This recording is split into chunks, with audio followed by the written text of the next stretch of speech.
Buongiorno. Looking at the calendar, we are going to be. This is going to be for the 14th, September 14th, the second week of class. We're going to hopefully have online face-to-face class the 28th of September. I was just in the meeting. Oh, I got my mask on.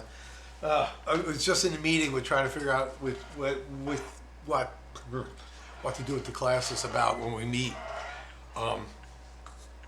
face to face, because that's not too bad.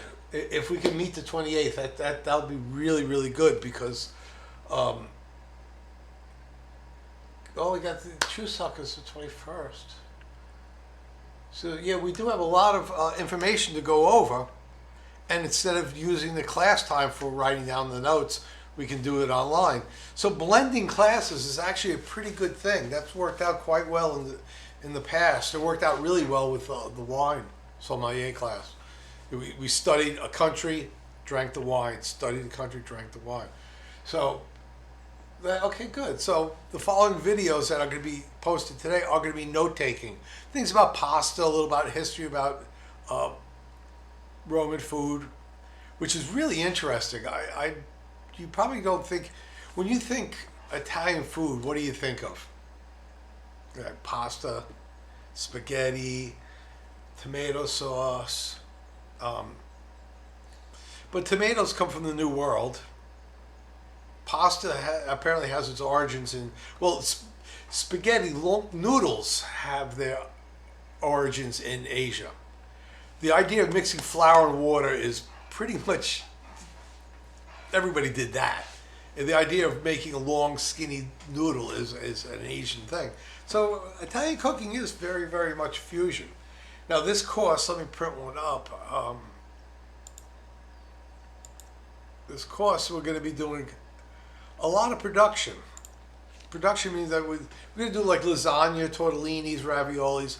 These are the kind of things that are better when we could do together as a group. The first class, when we meet the 28th, we'll make sausage as a group. Each I don't know how many students there are when it opens. We'll find out. But I'm going to break it down in groups of either 2, 3, or 4, depending on how many students are in there. And each group is going to make like 3 liters of sauce, a couple kilos of pasta, a couple kilos of sausage. And now we're going to do that. We'll put that in the refrigerator. Let's print it out. Or freezer. It depends. One thing good about all 3 of those things, they freeze very well. And then we can, with those items, we can make lasagna, tortellinis, raviolis, obviously spaghetti. What else we got? Spaghetti alla vongole. The tortellini soup. You guys got to get one of these anyway. You should get these anyway. This obviously has extra things on there. All the tests are going to be written in this class, because we won't be able. Well, maybe we can have a cooking practical. It depends how much time we have to get to it. Once again, there's so many unknowns. First of all, we got Chuseok. Happy Chuseok to you guys. That's gonna take that takes out a week there. But one thing good about this class is that we can stay as long as we want. Nobody's gonna kick us out. So if you want to, once again, spend more time, we can spend more time. There's absolutely no problem in that. I enjoy cooking, and I enjoy Italian food a lot. Oh, you can tell that. I do like my pastas, that's for sure. But Roman cuisine, very interesting. Before Rome, it was the Etruscans. Etruscans were a tribe, more or less, pre-Romans. But they're the ones who, well, yeah, you could say, they're the ones who taught the Greeks how to make wine. They taught what would be France about viniculture, how to grow grapes for wine production. The Etruscans, we know very little about them because Rome, not meaningful, but kind of bulldozed all the peninsula of Etruscan art. There's very few of it. There's some of it, of course, but they were very interesting. They were the New English word, precursor I mean, they were the proto-Europeans. They had a culture, a civilization. At the time when the Etruscans were alive, the British, the Picts and the Celts that were up there were basically hunter-gatherers. And the Etruscans themselves were making pottery and sculptures and buildings and what we think of Rome. The Romans learned from the Etruscans all this, and so did Greece. So because Greece was before Rome, and Rome copied Greece even down to their gods. They just changed the names of them. They had Zeus, and then they had I can't think of the Roman name, but because I always think of the Greeks' names.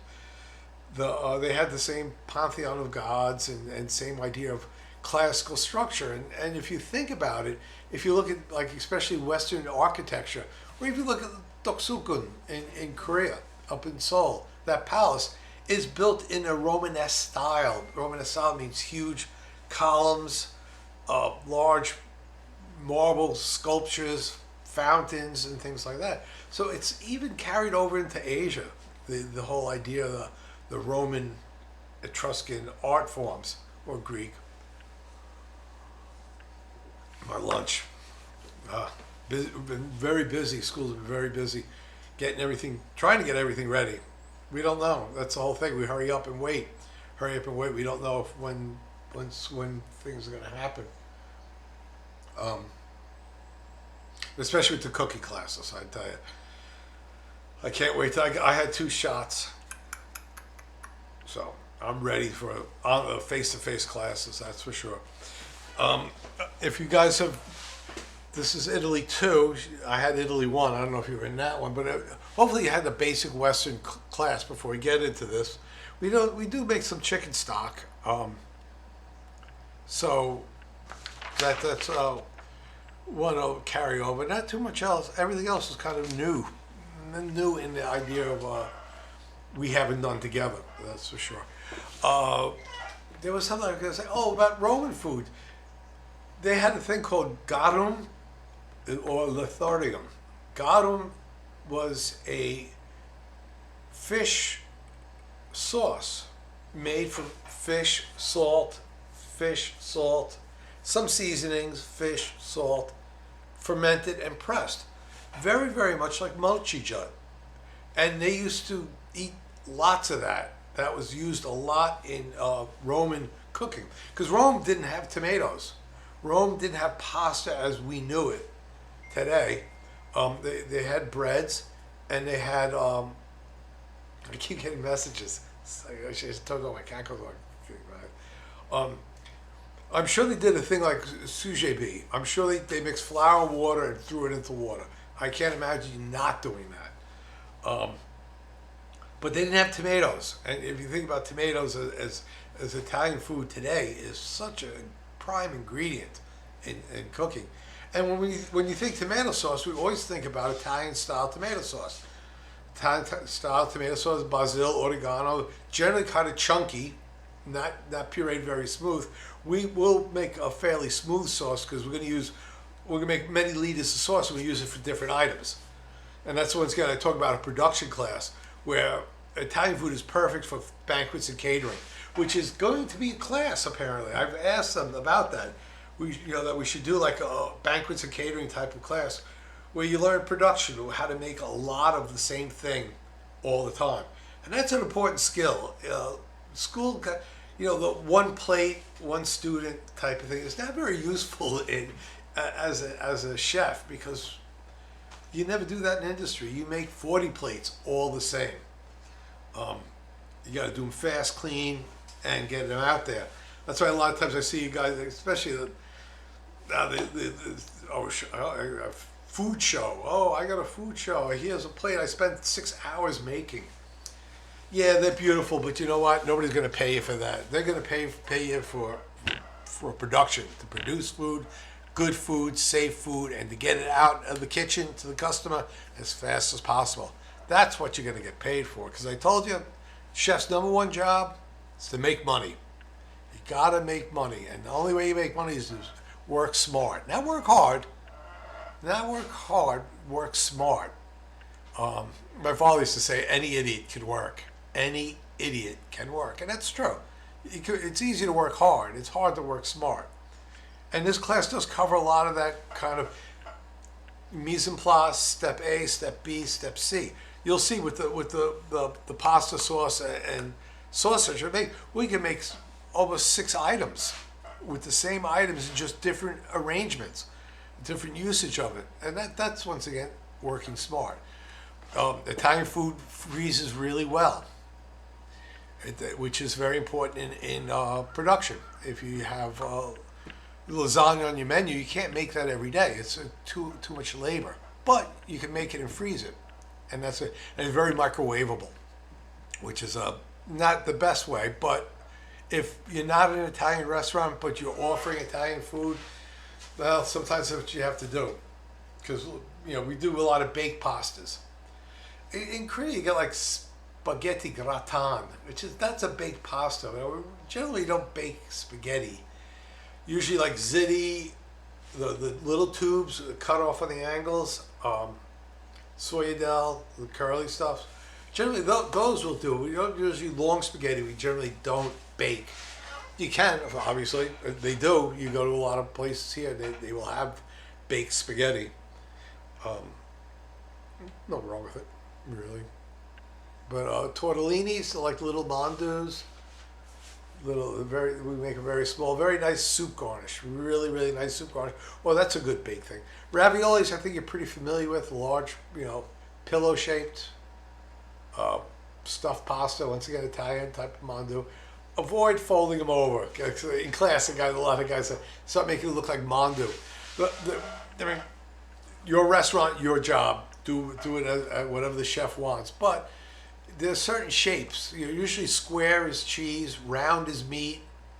That's generally the rules in Italian style pasta ravioli making.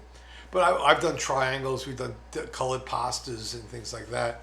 The big difference in pasta, in between Italian pasta and I should say Western pasta too, because the Dutch make an egg noodle, which is a lot of egg in there. Italians use a little egg, and in Asia you don't use any egg. So that's kind of like the difference. I really like the Dutch noodles though. Dutch egg noodles are very, very nice.